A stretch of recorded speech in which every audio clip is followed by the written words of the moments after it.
All right, so we're live.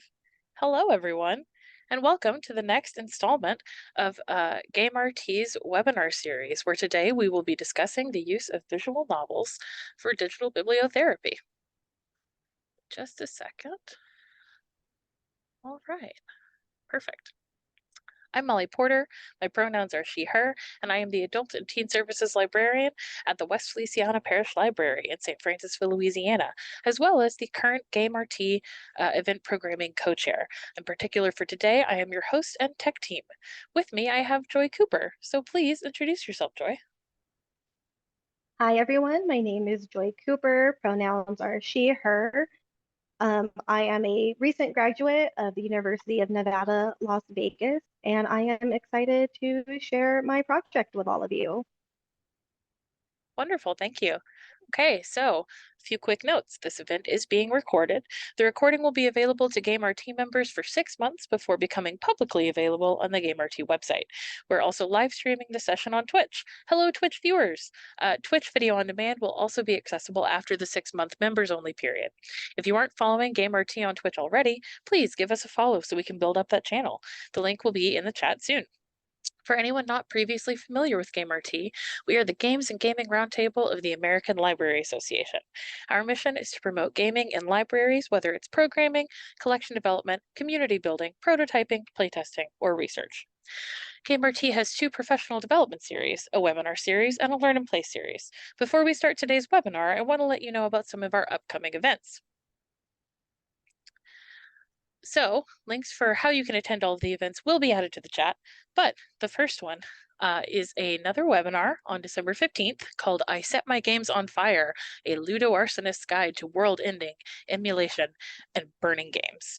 This is a webinar from P.S. Berge, who we've had on the channel before. It will be fabulous. The end of gaming is upon us. Reactionary game fandoms are filled with doomsayers who claim that gaming faces annihilation from certain sorry, that got messed up. I'll change it. It's fine. I'll fix it. Faces annihilation from woke culture, casualization, and queer protagonists. In this talk, media scholar and self-described ludo-arsonist P.S. Berge, she, will discuss the importance of burning games and why the end of gaming might be something to celebrate. In the first part of this talk, she'll analyze self-immolating games that burn away paper, plastic, characters, stories, and the table to show how play can be found in ending the game world. Yet to burn a game also carries another definition. In the second part of this talk, PS will discuss the often legally dubious duplication and modification of the game via lasers, toner, software, and hardware. Emulators, ROM hacks, ISO files, cracked copies, Xeroxes, mods, and fan games all extend the Ludo-Arsonist toolkit. Through burning, we can end gaming and save play. By playing with fire, we can become doom bringers that unmake worlds and games alike. So, the next event that we have is our Game RT March 2024 mini conference. It's going to be Friday, March 29th, all day. Our proposal deadline is January 12th, 2024, by the end of the day. And our theme this year is building character. So we welcome all presentations on anything related to character building, character growth, games in libraries in so many ways. We have the link for the CFP as well as the link for proposal submissions, and those will be added to chat later. So without further ado, today's talk is a tool for bibliotherapy, fostering emotional resiliency through a visual novel. And I am going to hand it over to Joy. Hey, thank you, Molly. So, hi, everyone. Like I said, my name is Joy Cooper. Sorry if my background looks really weird. Don't have a solid wall to be against. So yeah, I wanted to come talk to all of you today about this visual novel that I designed. As the title says, it's intended to be a tool for bibliotherapy. Um, so initially, when I had designed this project, it was for my senior capstone project at UNLV. The point of this project was to demonstrate the knowledge of my areas of study, um, and to show that I really understood how these areas that I studied worked in a interdisciplinary environment. And then in May of 2023, my project was awarded the Lance and Elena Calvert Undergraduate Research Award, which is awarded through UNLV's lead library and highlights originality in research and the use of library resources. So when I was initially deciding what I wanted to make for my project, I knew I wanted to do something that allowed me to be creative and thought-provoking and combine things that I really love and enjoy together. And I have been a lifelong gamer and a lifelong reader. So I thought, you know, how could I combine these two things together while also demonstrating the knowledge for my degree? And so after I spoke with two of the professors I worked with, the idea to create a bibliotherapy tool in the form of a video game was formed. So I just click for that. Okay, perfect. Thank you, Molly. Okay. So, the decision to focus on bibliotherapy was inspired by two important areas of my life. The first one being the military, the second being education. I myself am a military veteran. I come from a family of veterans, and I have really seen the way that PTSD and other traumas have impacted their mental health. And so originally, that is where I had wanted to start when I was thinking about where I would focus my project. However, very quickly I realized that there is very little research into bibliotherapy as a therapeutic tool for veterans with PTSD. So I decided to segue and put my focus more on education. Like coming from a family of veterans, I also come from a family of educators. A big part of my degree is in education. And what really prompted me to pursue this route was the COVID-19 pandemic. Um, you know, in CCSD, Clark County School District, especially, we saw an influx of suicide rates among students, ranging from elementary to high school. And these numbers had doubled between 2019 and 2021. Um, and it was really due to the fact that although we had counselors and therapists who were working overtime and working multiple hours to try to reach students, there just weren't enough people to reach everybody. Um, and so I just kind of started to think like, is there any way that this could be alleviated? My apologies, my cat is coming over. Um, ready for the next slide.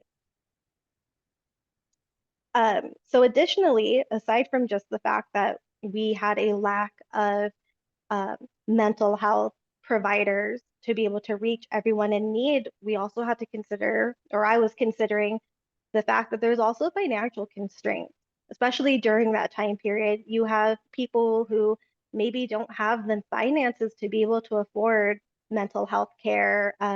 We saw people lose their jobs, and connected to losing their jobs, aside from just losing your financial income, you probably also lost access to health insurance, or maybe people didn't have health insurance to begin with.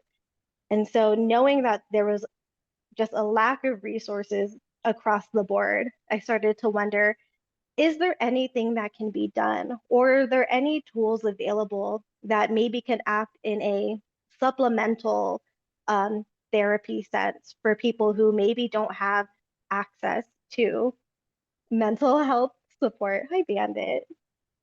Thank you, babies.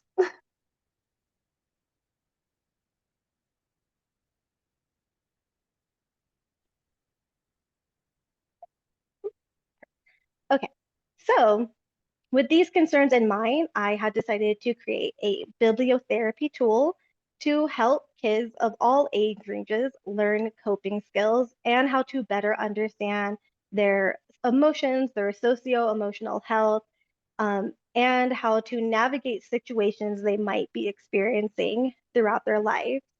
So to accomplish this, I asked myself, how can I make this accessible? how can I make this functional? How can I make this engaging? And how can I make this fun?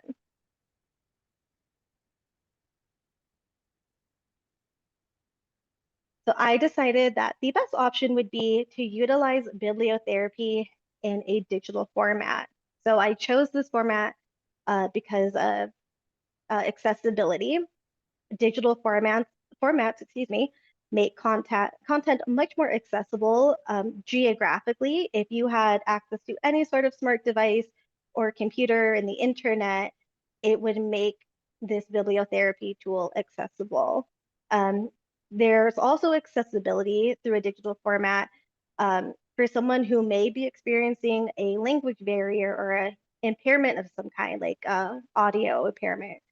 Um, and so the idea was that if you operated through a digital format, there was opportunity to change text by language, change audio by preferred languages, and things of that nature. Two, the digital format allows for more interactions between the user and the story. And three, for a support team, with this intended to be used primarily in an academic setting. It allows a support team for a student to monitor that progress and to gauge how well a student is understanding and connecting with the information that they're being taught through their answers to prompts in the story. And it just really helps people in the support team to determine if this is the best course of action for a student's emotional health journey, or if maybe we need to consider a different option.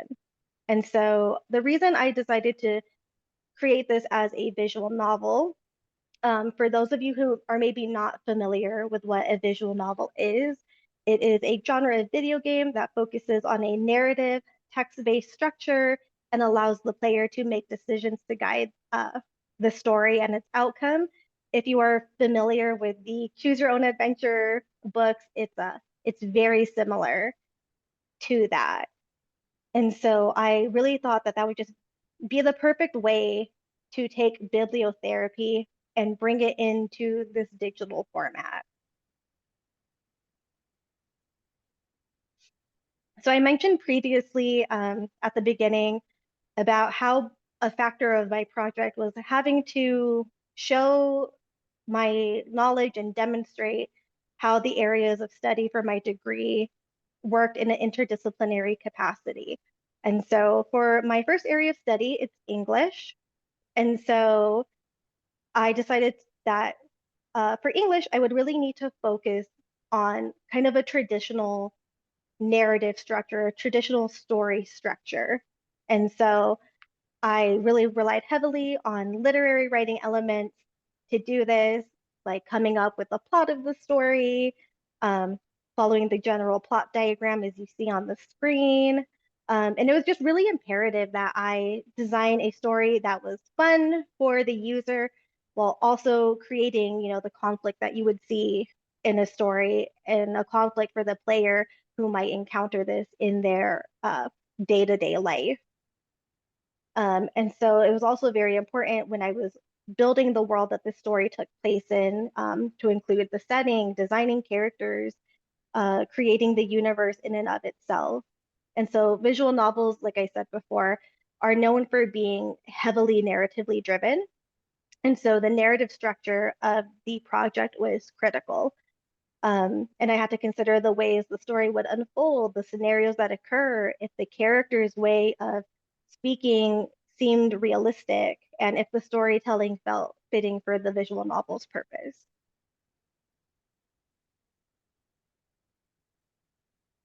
And so for my second area of study, which is secondary education, I considered the ways I envisioned the execution of my project working within a school system. So one of the most important factors of that um, was building a support group for the child who would be utilizing this digital bibliotherapy tool. So ideally, this support group would consist of teachers, parents, and counselors. And if it was applied in a group setting, it would also include other students who had similar reasons for needing to utilize this resource. And so it's really important for students who are in need of things like bibliotherapy, especially for their emotional and mental health, to have this support system because they need to have people around them who they trust and they feel safe with being emotionally vulnerable. And so part of this support system is actually mirrored in the game with the teacher and the counselor the player will interact with. And so another part of the education portion is also having data tracked throughout the game through quizzes that occur later on, through saving after the end of each chapter. So then that way the people in the support team can monitor the progress and make sure that either this is a good option for the student and it's working accordingly, or if we need to consider other alternative methods.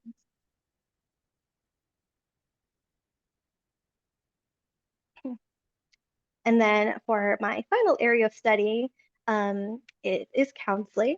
And so counseling is what really makes bibliotherapy effective and therapeutic. Um, and it really is critical that prior to accessing this tool, that a counselor assesses the child to make sure they know what their needs are. Because there is a difference between clinical bibliotherapy and developmental bibliotherapy. So for reference, clinical bibliotherapy is intended for people who, intended for people with severe emotional and behavioral problems or traumas that would need to be addressed by a psychiatrist in a clinical environment, whereas developmental bibliotherapy is geared toward people who have mild emotional or behavioral problems, but would otherwise considered to be normal or not needing clinical attention. And so this project is really meant to be for children who could benefit from developmental bibliotherapy. So a child that feels like they might benefit from it should be seen by a school's counselor first to determine if they fall under this category. Um, it's really important to note that counselors, teachers, and parents should not assume to know what is causing a child's emotional behavioral concerns prior to proper evaluation. And then, we have bibliotherapy and libraries. So this is another key element when I was doing my research and when I was uh, creating this project was learning and understanding the importance of libraries as well as librarians. I found throughout my research that librarians had actually been quite vital to physicians as far back as the Middle Ages when it came to prescribing books as a form of self-therapy to patients. You would often find libraries within hospitals. Back in the Middle Ages, it was typically in mental health hospitals or asylums, and books were believed to be able to heal the human condition and aid in coping with physical and mental ailments. So and they were actually also quite essential to the differentiation and categorizing of the different formats of bibliotherapy, like developmental and clinical.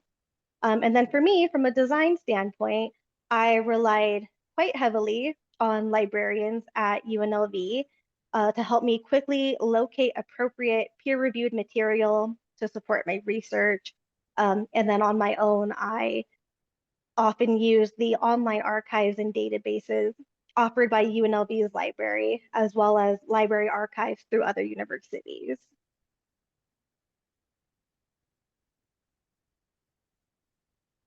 So when I was designing the visual novel, I thought about all the different mental health and socio-emotional concerns that I could try to address. But I decided that for the sake of my project, it would be easier to focus on one example to try to demonstrate the idea behind digital bibliotherapy. So I choose to use social anxiety as an example, specifically someone who would have a fear of public speaking. And so I designed the visual novel into 5 chapters where the player will learn various anxiety reducing strategies. Through the visual novel, it's intended that the player will go through the 5 stages of bibliotherapy, which I will discuss momentarily. And so each chapter ends with a short test, like I mentioned in the education portion, that will test the player's knowledge regarding what they learned throughout the chapter, engages their understanding of the material presented to them and the skills that the visual novel is trying to teach them. And so the data will be collected, it's stored, so the members of the support team can access it, determine whether or not digital bibliotherapy is the correct fit, and the student will follow up with a member of their support team, primarily a counselor, to discuss what it is that they learned and help expose the student to real world scenarios related to their anxiety. In this instance, as I said, the child has social anxiety regarding public speaking. The facilitator or the counselor may ask the child to read a short story aloud to them. And so this allows the student to test the anxiety reducing techniques they've learned from the visual novel in a safe, controlled environment.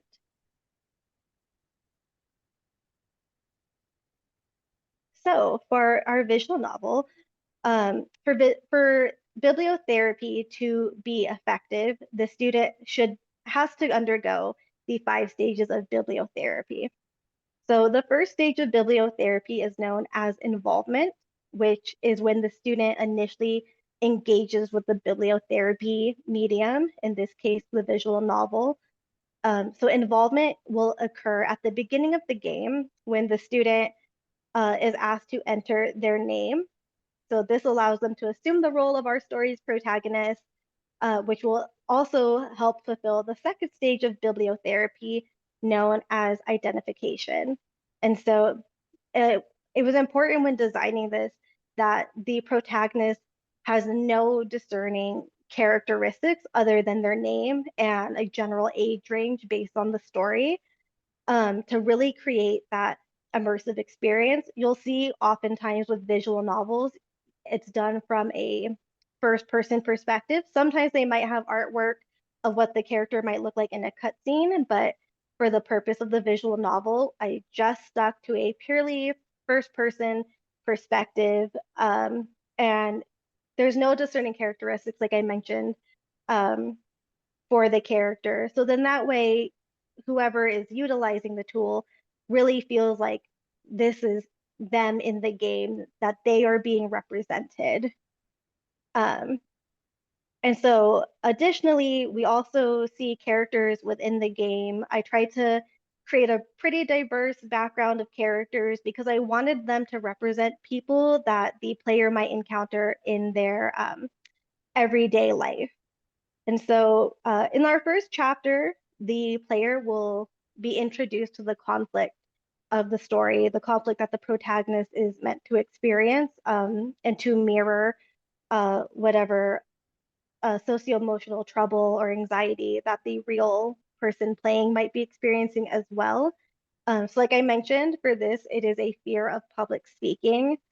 So the protagonist will learn from their teacher that they must give a speech at a school assembly, which will cause the protagonist to feel a lot of anxiety and stress.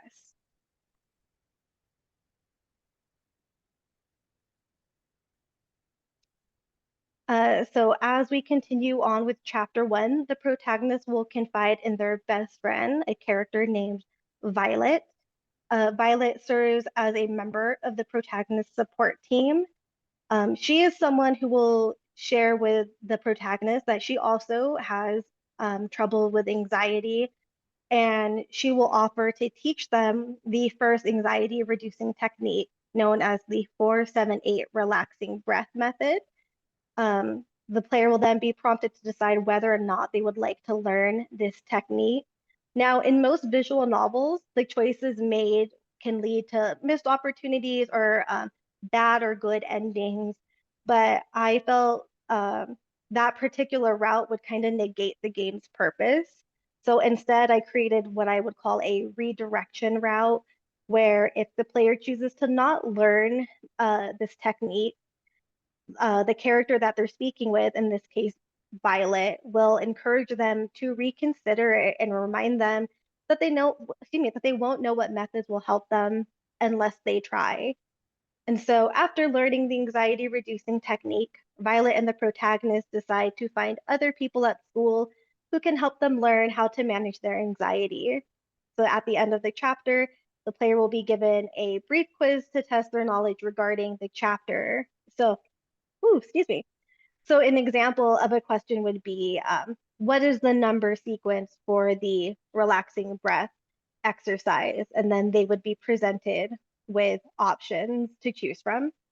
And then once the quiz is completed, the student will see one of their designated facilitators again, most likely a school counselor, to follow up, um, which can involve some kind of minor exposure therapy, like speaking with a classmate they don't know, um, or having a discussion about the chapter that they just finished in the game.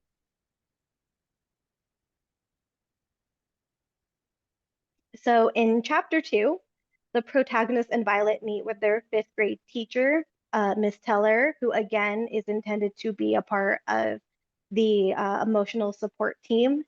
And they'll explain to Miss Teller that they're having anxieties regarding the assembly. Um, so in this chapter, we don't encounter any new stages of bibliotherapy, but the player will be introduced to another relaxing or anxiety reducing method known as visualizing. So Miss Teller will explain how visualizing works and ask the protagonist to try it out. The player will then be prompted to enter a funny memory or a scene from a show as their response. And once they learn this technique, Violet and the protagonist will agree to meet with their school counselor once he's returning from vacation. And then, just like the first chapter, chapter 2 ends with a knowledge quiz and a follow up with a member of their support team.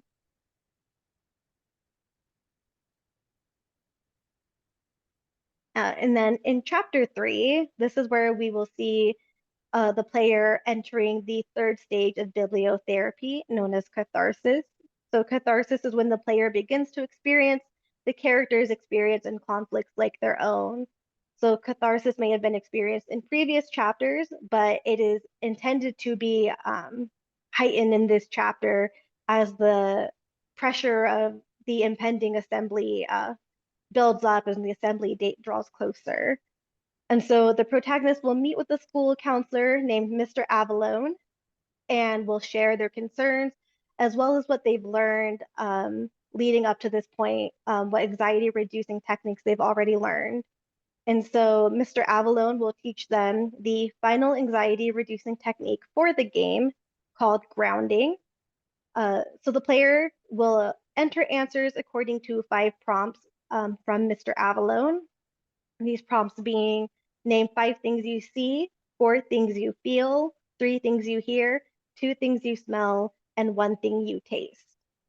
And then after this meeting, the protagonist will meet back up with Violet and share their experience and the new skill that they learned. And just like before, the chapter will end with a quiz and a follow up with a counselor.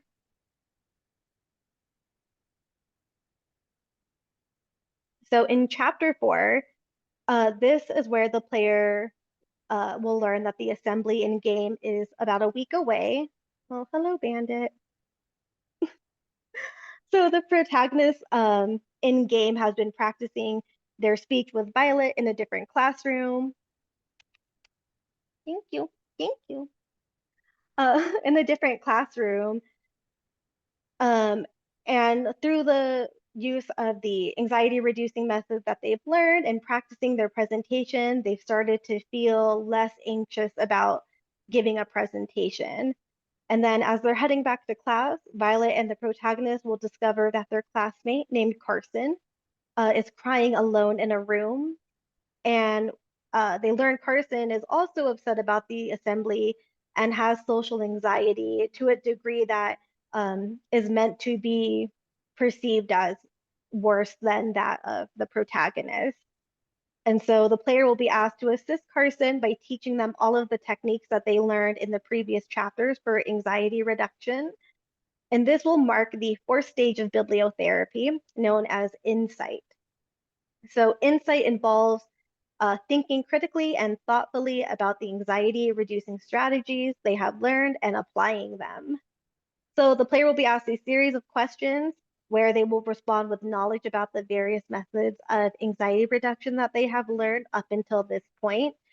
Um, and they will teach these methods to Carson. And so after teaching Carson what they know and what they've learned, Carson will reply that he's skeptical about whether or not any of this will actually help him, but he's willing to try them out. And again, the chapter ends with a quiz and a follow-up.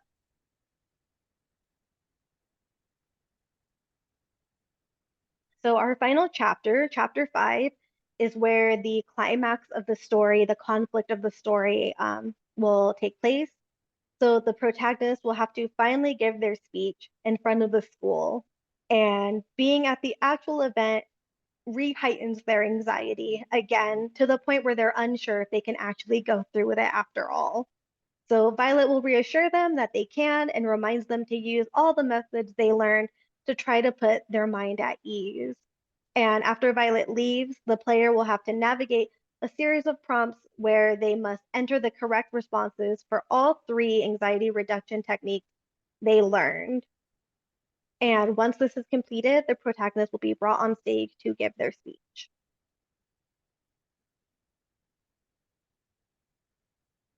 So after the speech concludes, the protagonist will meet up with Violet and Carson to discuss their experiences regarding anxiety and public speaking. They will acknowledge the difficulties that they have faced and the work they still have to do in the future when it comes to being able to cope with their anxiety. But they'll express comfort in knowing they're not alone. So discovering a connection with others regarding shared experiences with anxiety fulfills the 5th and final stage of bibliotherapy, known as universalism.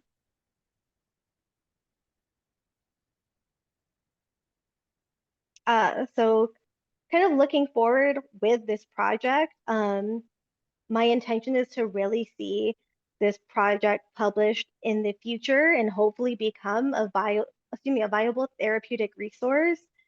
Of course, we have to consider things like cost analysis and how much it would be to really bring this game to life, how to incorporate different language options, both through audio and through text.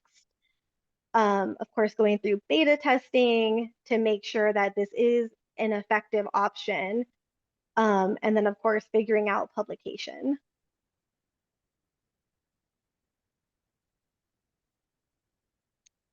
So I think it's really important to think about why this is important and why a tool like this um, can be beneficial. And I really think it all comes back to accessibility.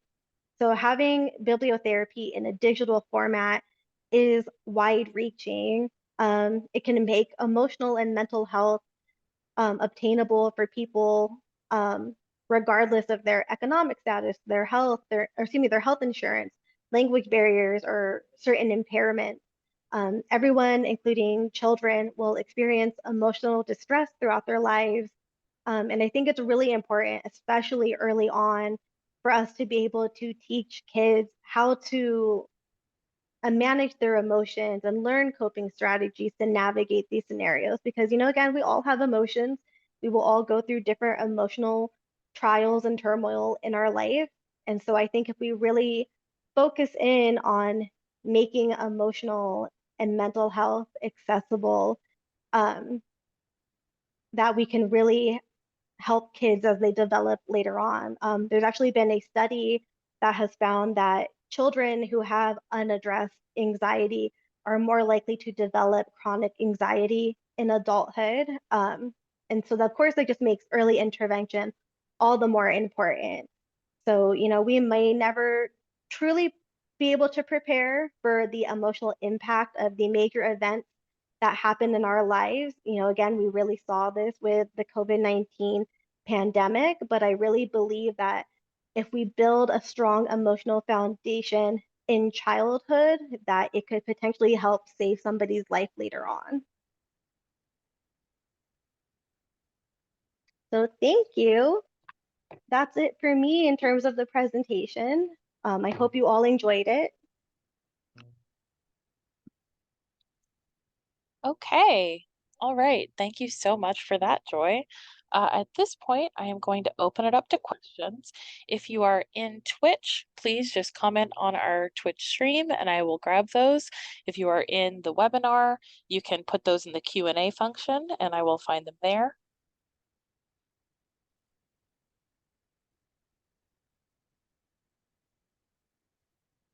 I have questions, but I want to give our audience a chance first.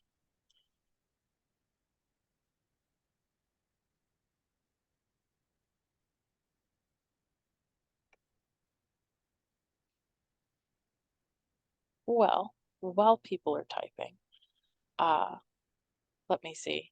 I really love that presentation. I think it was so great. And we've actually had a lot of people talk to us about the use of gaming in therapy. Um, and so I wonder, what about play as a concept do you think makes it well suited for something like therapy? I think part of what's so great about playing is I guess to use social anxiety as an example, uh, it can be really difficult to open up and be vulnerable even with one other person. So I think being able to kind of engage in a gaming format and kind of get lost in these worlds, or even just be in a game that is maybe kind of relaxing, can help somebody be in a better position where they can feel comfortable, open up and expressing their vulnerabilities. There's been one of my influences for when I was building this game. I hope I remember the title of it correctly. It was a research study done out of Europe. I believe it was called Playmancer, I believe. And so it was kind of a similar concept. It wasn't a visual novel. It was more of maybe more like an RPG of sorts that was intended to help people who maybe struggled with addiction or like addictive tendencies to learn how to manage those triggers in their brain and kind of in a similar aspect. It was a little more refined because they were able to monitor your biometrics, but they also had a similar concept of you would encounter a scenario that is intended to trigger whatever your stressor is. And based on how you responded, would determine whether or not you could advance in the game or if you were kind of essentially forced into a cooling out period. Um, so I think just being able to use technology in that way as well, just one, having the ability to be in an environment that makes you feel comfortable, and then two, being in a position where you can actually see the outcomes of your stressors or maybe your decisions in a way that is controlled and safe. Yeah, for sure. Let me see. Questions, questions, questions.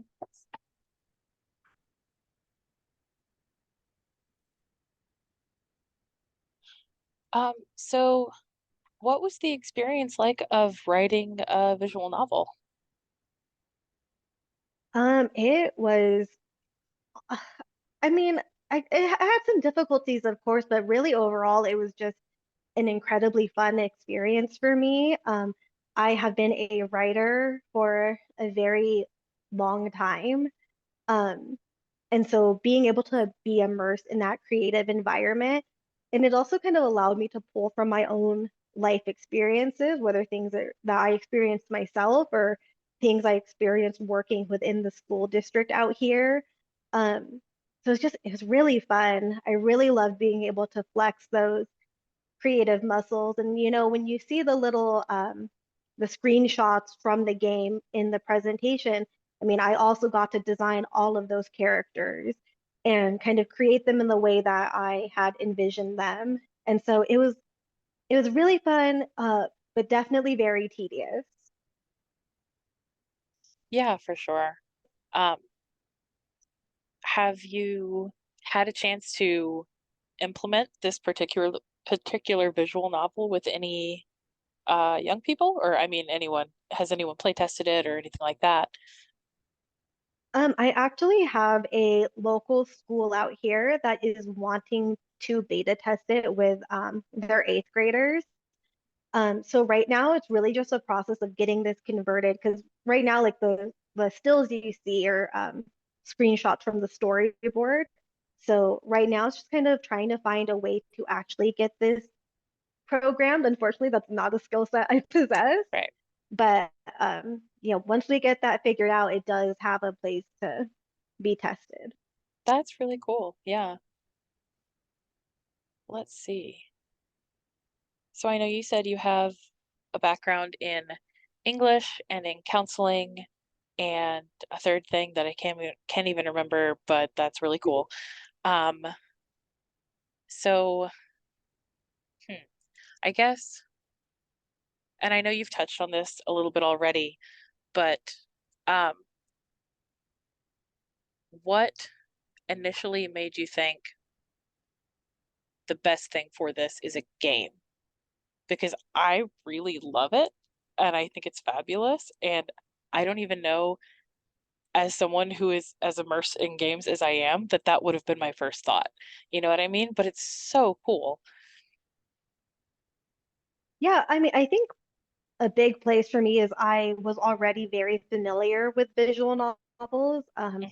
I have played many a visual novel in my life, and so I think just already having that knowledge of the way a story could exist. I mean, I think people don't give games enough credit for being stories and for being Mhm. immersive. I think everyone just thinks it's like a pointless like shooter or a hack and slash, and it's like Right. no, so many games have like these expansive worlds and stories.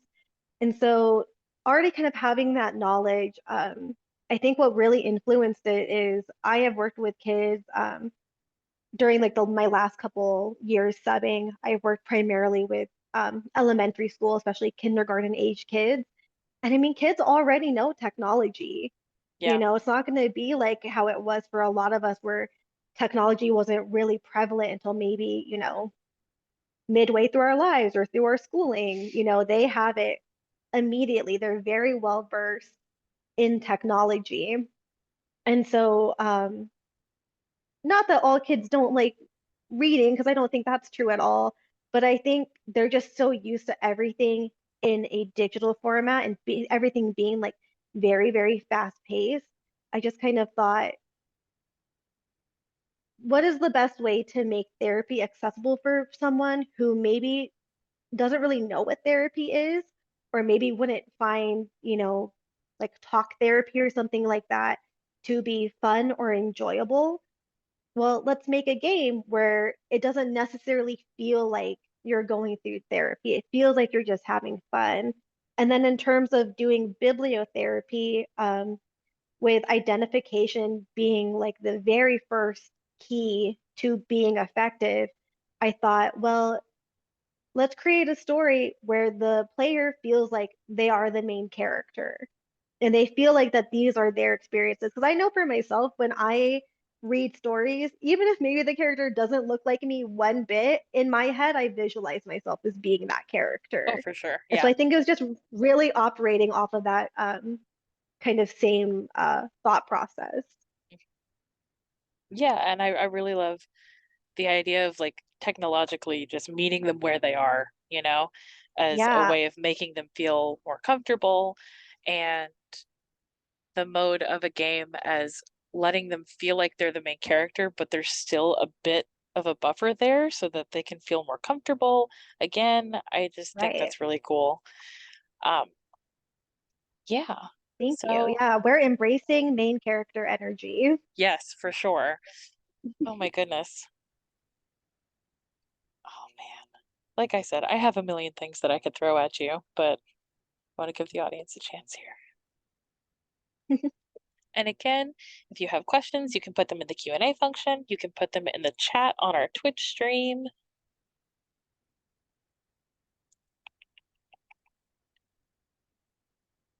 Okay.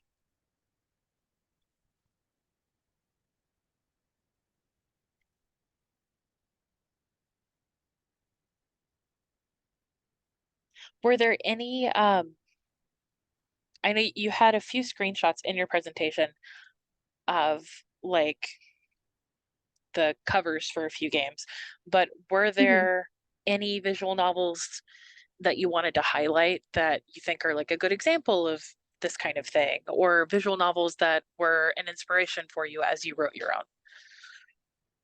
It's kind of funny. It feels like you just read my mind because I was literally own? thinking about this before you said it. Yeah, so I really with visual novels in particular, like I'm very fond of mystery games. So I think a really great series, one of them was included up in that slide, is called Famicom Detective Club. There are two games in the series. They're available on Switch. So the first one is called The Girl Who Stands Behind, and the second one is The Missing Heir. So I just think those are like really great examples of just the richness of visual novels and being immersed in a game that is just very narratively driven. I mean, it is a game that will really suck you in to the environment. You'll become so immersed in the story, and that one definitely relies heavily on you making decisions and kind of like investigating the area to find clues. And then another one I would say is Root Letter. It actually has another game in the series, although I don't think they're considered to be like a sequel. So Root Letter and Root Film, again, both of those kind of have mystery elements to them. One being a little more geared slightly in the horror genre, just a little bit. Um, yeah, I mean, like you encounter so many wonderful characters. You go through so many great storytelling features. And then again, like they all have wonderful examples. Like I said, I didn't really go this route so much in the visual novel I made because again, like we had a very specific, or I had a very specific goal in mind. But yeah, great examples of how your decisions can really impact the story. Thank you. That is fabulous. Okay, I am not seeing any more questions. So unless you have any other final thoughts, Joy? Uh, Not really. I mean, I just hope that you guys really enjoyed it. Yeah, I'm like just really honored that I was asked to come talk about it because it is something I am very passionate about. And for me, it wasn't something that I ever thought would win an award or be asked to be presented or given as a presentation. I really just thought it was something I was gonna do for my capstones, like I graduate and get out of college finally. But yeah, I mean, it really just became this incredible experience. I definitely consider it to be my baby, despite having an actual baby. But yeah, thank you all for letting me share this with you. I had a really great time. I'm so glad, and thank you for joining us. For those of you who might also be interested in presenting a webinar for Game RT, we have a link in our chat for a proposal. So if you have any great ideas, by all means, let us know. We would love to have you on as well. Um, so thank you all so much for joining us today. This has been the Games and Gaming Roundtable, and thank you, Joy. Let me see. Oh, I will add those into the Zoom chat right now. Give me just a moment.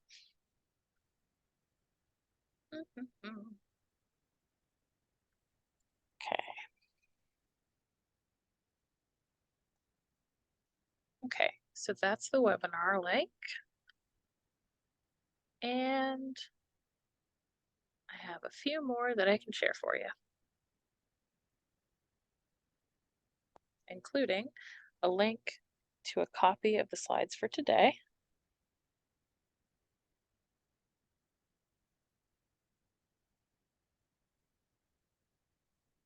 Okay.